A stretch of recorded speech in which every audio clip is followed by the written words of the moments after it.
camouflaging speakers in a pool setting or in a public park when you go hunting.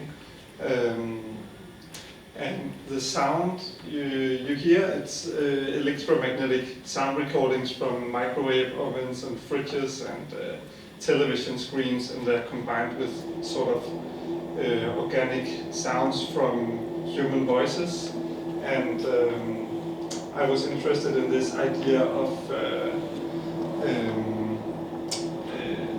sort of the ghost in the machine. Est-ce qu'il y a quelqu'un dans la machine? Ce sont des vieilles questions, hein, déjà qui animaient finalement les ingénieurs artistes du XVIIe siècle. Je pense au baron Campbell. J'ai écrit un article où je le mentionne, où c'était un joueur d'échecs prétendument turc, ce Mechanical Turk, c'est un service d'Amazon aujourd'hui, et qui gagnait cet automate contre finalement tous les grands de ce monde. En réalité, il y avait un joueur d'échecs de petite taille caché dans la machine. Et on verra tout à l'heure avec l'intelligence artificielle, c'est que l'intelligence des machines et des algorithmes sans les datas fournis par les humains ne valent pas grand-chose non plus. So AI finally is also a matter of having humans inside the machine and through the data. Donc je propose qu'on continue. C'est même une exposition au départ qui s'appelle Synthetic Seduction. La séduction synthétique. Peut-être on pourrait dire aussi les émotions artificielles, on va y revenir. Mais on est sur cette idée d'artifice, et puis aussi, je dirais, on est aussi sur le passage du réel, du tangible, de ce qui est ici et de ce qui est là-bas, de ce qui est finalement de l'autre côté du miroir, avec ces espèces de cellules qui finalement, quand elles passent de l'autre côté du miroir, gagnent en lumière, en reflet, mais perdent en physicalité. Et il y a évidemment une relation finalement à l'humain. On y reconnaît évidemment de la peau possiblement humaine, mais on pourrait aussi imaginer que ce soit des organes, des glandes, enfin il y a quelque chose ici qui évoque possiblement les biotechnologies. Et puis ici on a une pièce qui s'intitule Skin to Skin, et vous connaissez cette sensation qu'on a de nos peaux qui se touchent. C'est pas neutre du tout, c'est ce qui nous sépare du monde, donc c'est tout à fait leur travail. Et là on a un morceau des années 80 qu'il faudra à tout prix écouter, que j'adore. I wanna know what love is. Un morceau que tout le monde connaît et qu'elles ont donc réactivé. Je voudrais savoir ce que l'amour est. On peut imaginer que ce soit ici un newborn, peut-être un être artificiel qui vient d'émerger dans ce contexte hospitalier et qui voudrait savoir ce que c'est que l'amour. Parce que c'est quand même une grande question. Hi, I'm Stine, and yeah, as you probably already said, I have this project, Synthetic Seduction, that I made with Marie Monk, and we started collaborating in 2017, and this was our first collaboration called Synthetic Seduction, and yeah, we were kind of looking into themes of like synthetic intimacy and skin hunger and what it means to be human in a digital age. Yeah, we were really inspired by Sherry Turkle's book called Alone Together. That was kind of one of the first things we were reading, and yeah, this came out of many conversations and meetings, and yeah, like the meeting of the digital and the physical. Yeah. Thank you for mentioning art in the digital age. C'est vraiment l'idée de cette exposition, c'est-à-dire de ne pas envisager des œuvres strictement numériques, mais plutôt des œuvres d'art contemporain à l'ère digitale. Et je dirais que c'est aussi, puisqu'on fait partie de la Biennale des mots, c'est aussi le point de vue de Gilles Alvarez, que finalement associer des œuvres avec des formes très diverses, en tirant un fil et en envisageant, si je paraphrasais mon directeur de thèse qui lui-même citait Duchamp en disant les œuvres aujourd'hui ont finalement tout un coefficient de numérique et fait référence au coefficient d'art dans l'objet de Duchamp. Et je pense en effet que même un peintre ou un sculpteur, quand il fait ses premières recherches dans Google, ça va orienter sa création quand bien même à la fin on ait un bloc de marbre sculpté ou de la peinture à l'huile. Donc là, on est sur plutôt la multitude des points de vue, puisque cette œuvre-là, c'est Elodie l'a vue dans le sud. Moi, je ne l'avais pas vue en vrai. Je connais le travail de Jeppe Hein depuis longtemps. Je l'avais vu la première fois à la Fondation Ricard il y a très longtemps. C'est un artiste majeur. Qui a aussi eu une très belle installation au Voyage à Nantes, qui vraiment fait le tour du monde. Ça fait partie de ces artistes qui ont un gros studio, avec vraisemblablement une cinquantaine d'assistants et d'assistantes, avec quantité d'expertises différentes. Et là, quand je l'ai vue en vidéo, j'avoue que je ne l'ai pas compris. Je me suis dit, j'attends de la voir en vrai, donc j'attendais, elle était dans sa boîte. Et Christine l'a accrochée, et là ça y est, elle se présente à nous. Et donc là, ce que je trouve intéressant, c'est cette idée de faire référence avec une pièce qui est résolument contemporaine et qui s'appelle 360 degrés Illusion 4, donc c'est une série. Il travaille beaucoup Jeppe Hein en série, et elle nous est prêtée par le FRAC, c'est bien de le dire aussi, hein, ce qui a facilité les choses. Et là, en effet, on ne sait jamais bien ce que l'on regarde, et en même temps, on regarde quelque chose quand même qu'on voit tous les jours, et qu'on regarde tous les jours, c'est un miroir. Sauf qu'il y en a deux, et que le fait qu'il soit positionné comme ça, à angle droit et en rotation, et ben, s'il y a une espèce comme ça, moi j'aime les œuvres aussi qui ralentissent le temps. Elle prend son temps, elle nous permet de l'observer, on rentre dedans, on en sort sans même bouger. Donc elle est finalement, je dirais qu'elle injecte une forme de dynamisme quand bien même on soit sans mouvement devant l'œuvre. Donc moi ça m'intéressait aussi de montrer, là j'ai un écho, ça m'intéressait aussi de montrer une pièce d'un artiste majeur danois qui vit et travaille à Berlin et qui a beaucoup travaillé avec le miroir. Et c'est vrai que le miroir, dans l'histoire de l'art et dans l'art, je dirais même dans l'histoire de l'art, je crois que c'est Brunelleschi qui a écrit quelque chose comme celui qui se reflète dans l'eau. Alberti, qui considère que c'est le début de la peinture, que cette histoire de Narcisse, et au XXe siècle, Pistoletto, quantité d'artistes vont utiliser le miroir comme le fait brillamment Jeppe Hein.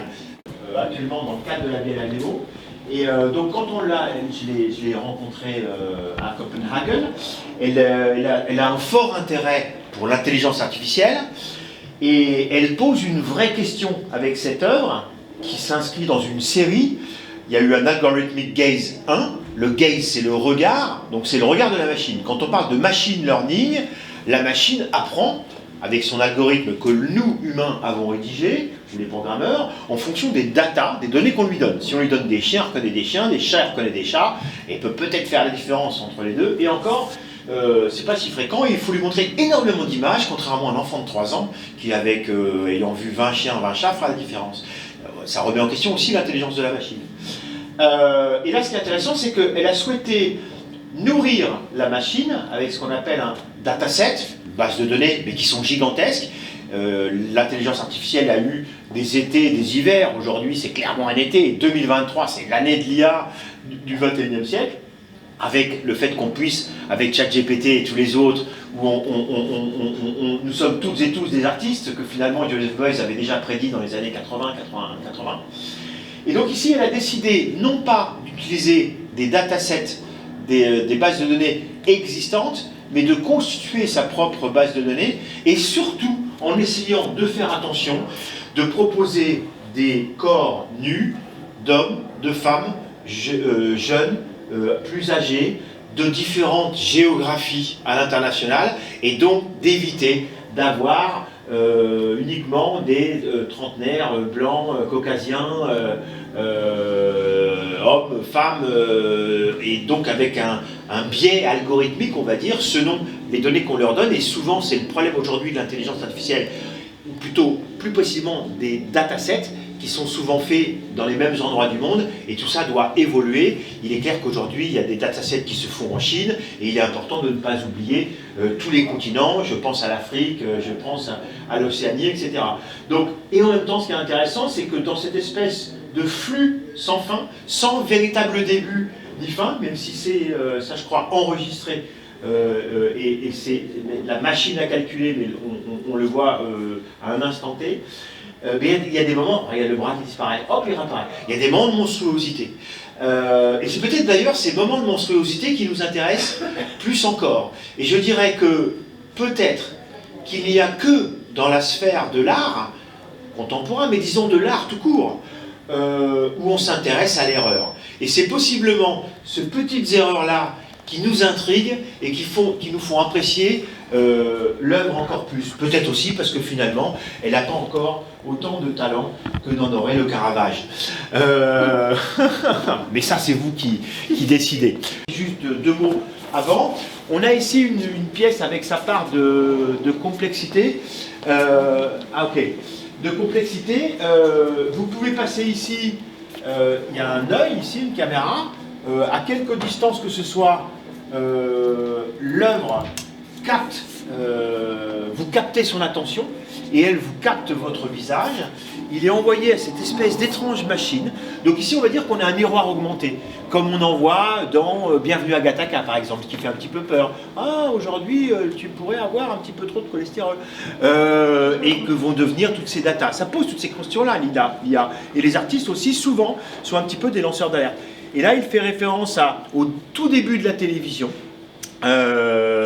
en réactivant une des possibles origines de la télévision. Et ici, je devrais pouvoir monter quelque part là-haut. Il y a un petit réglage à faire, mais on va s'en occuper, hein, on est encore en débugage. Et là, je pourrais voir, oui, c'est peut-être mon visage qui devrait arriver ici. Ah, je suis là, voilà. Et là, en fait, Mogens, il s'est adapté au contexte. Avec une telle œuvre, il peut l'adapter à quelque contexte que ce soit. Et je rappelle que c'est une création internationale. C'est la première fois qu'elle est exposée. Il a un livre là-bas qui est juste magnifique sur des décennies de carrière. Et c'est la toute dernière et on vous la présente. Et il y avait quelques personnalités françaises. Je crois qu'il y avait notre président et quelques autres. Sauf que là, on est en train de contaminer la base de données de ces illustres Français très importants, nous, gens ordinaires. Et en fait, ici, à la fin de l'exposition, ça sera la somme de toutes celles et ceux qui auront regardé l'œuvre, qui feront partie ici de cette base de données, où là, non seulement le dataset vient pas de la Silicon Valley ou d'ailleurs, c'est ce qu'elle a fait, Cécilie. Elle a créé son dataset, mais lui, il fait à ce que l'œuvre fasse son propre dataset. Donc l'œuvre sera différente à la fin de l'exposition, fin février. I think I understood you. Thank you. And my version of it, first of all, my name is Mogens. This is a piece made for this exhibition. I wanted to do it for 5 years, so I'm really pleased to be able to do it for this exhibition. It is this strange title, Nous or Know Us. So you can say it in French or American. But it's dealing with the face and technology. So it's three different sections. This is, as we all know, face detection. It detects your face and grabs an image of it. This one up here is a contemporary technology. It is AI-generated portraits. And when we discuss AI technology, machine learning, there's always this thing called bias. What is in the data set? I think you said something about it. This data set, I decided the bias. I chose everything in this data set, and it's based on famous French people. So it only knows around a couple of hundred famous French faces. And it tries to build new faces based on what it knows. The other part is this strange thing in the middle, and it's a mechanical television. It was invented 1920, so 100 years ago, but it never became a success because the image is very unstable, the image is very low resolution, it's black and white and only 13 frames per second. But your face will also be shown in this thing when it's being grabbed by the mirror over here. Thank you so much. Et puis j'ajouterais aussi que au-delà du fait que c'est une exposition d'art contemporain, où on réfléchit aux apports du numérique dans l'art, mais finalement les artistes se sont toujours saisis des techniques et des technologies de leur temps. À l'âge de fer, le burin se durcit et les sculpteurs grecs affinent leur sculpture. Mais il y a aussi une dimension qu'ajoute Mogens, et dites-moi Catherine si je me trompe, mais ici on est aussi dans un centre culturel danois à Paris, et là on a finalement un artiste danois qui prend des Parisiens pour les mettre dans son œuvre. Donc je dirais que là on a une espèce de boucle qui se fait presque diplomatique, je dirais, si je peux me permettre. Absolument, absolument. Allez voir Jakob Kuntz-Stinson. Là, on a plusieurs choses dans son travail. Jakob Kuntz, c'est quelqu'un qui tient compte des lieux qu'il investit. Ça a été fait à Brooklyn lors d'une résidence. Les artistes se font aussi au fil des résidences. C'était l'idée de Nicolas Bourriaud avec son livre qui s'appelle Radican. Grand amateur de 3 dimensions, il utilise les outils de son temps pour représenter le monde comme il l'entend. Et il a aussi pour habitude de décliner ses œuvres, c'est pas un mot très beau mais c'est pas totalement faux, étant en 3D, possiblement on peut le faire en VR, on peut en tirer des images, et là on a le film. Alors je vous encourage tout à l'heure à prendre le casque, parce qu'il y a toute une narration. Finalement, il y a un travail, une approche qui est extrêmement poétique, narrative, dans le travail de Jakob Kuntz-Stinson. Et puis, il y a cette approche de l'image. Et là, on a cette espèce d'objet qui, finalement, c'est comme si c'était un petit peu l'acteur ou l'actrice principale. On est dedans, on était dehors. C'est une espèce de bulle d'eau. Et c'est vrai que l'eau, aujourd'hui, c'est un grand sujet à l'international. Le titre de l'œuvre, j'ai oublié de donner le titre tout à l'heure, c'était No Us But One Off. Et là, je donne le titre, c'est Aquaphobia. Et Aquaphobia, c'est intéressant parce que ça fait peur, on a chacun nos peurs, chacune nos peurs. Moi, c'est la peur du vide, ça va, les fenêtres sont fermées. Pas trop peur de l'eau, j'étais maître nageur. Mais ce que je trouve intéressant, c'est sa façon d'envisager l'aquaphobie. Non pas de parler de la peur de l'eau à la piscine, mais en disant, avec la montée des eaux, il y aura plus d'eau, on a peut-être pas des pays, mais des villes ou des zones géographiques dans le monde, je pense aux côtes françaises évidemment, aux côtes du Danemark, je ne sais pas, aux Pays-Bas vraisemblablement, partout dans le monde il y a des terres qui vont être immergées. Donc on peut imaginer que ça nous angoisse toutes et tous, mais que peut-être les gens qui souffrent d'aquaphobie puissent être atteints symboliquement davantage encore. Et je trouve intéressant d'attirer notre attention sur un phénomène, une question sociétale majeure du réchauffement climatique. Et ce qui est intéressant, c'est que tout ça, il le fait aussi avec les technologies, prenant une idée grecque, nous dit que les technologies, finalement, c'est un petit peu le pharmacon, c'est-à-dire à la fois le poison et le remède, ou disons le problème et la solution. Donc voilà, là on a fait un tour avec ces différentes approches. Toutes ces œuvres ont un coefficient de technologie et de numérique. Je dirais que celui où il est le plus faible coefficient de technologie, c'est peut-être ce miroir qui tourne, mais il y a une part de technique et ça renvoie à l'art cinétique. Ici, on renvoie au portrait et au modèle, là au modèle, là au portrait, au paysage d'une certaine manière, avec ces questions qui renvoient à la chasse. Et puis ici, aux questions des biotechnologies, de la singularité technique, etc. Donc voilà, je tiens à dire aussi que ce que j'ai dit, c'est ce que j'en pense, et ce qui est important, c'est ce que vous en pensez maintenant. Et puis j'ai envie de dire, une expo, on l'a fait, on ne doit jamais l'oublier, d'abord pour le public, et ce qui nous intéresse, c'est à 19h, je pense qu'on va boire un verre, hein, je ne spoil pas, mais ce qui nous intéresse, c'est qu'elles ne nous appartiennent plus, même les œuvres, finalement, n'appartiennent plus aux artistes, je dirais surtout celles dans lesquelles il y a une part d'interactivité, mais toutes celles-là, et ce qui, j'en discutais tout à l'heure avec Elodie, qui vous a envoyé des mails à tout le monde, et qui me donnait son point de vue sur une œuvre, et ben moi ce qui m'intéresse, c'est le point de vue des gens, parce que je pense que ces œuvres seront véritablement achevées avec vos points de vue, avec leur point de vue. Merci. Et ben moi je remercie encore la Maison du Danemark. Merci à vous.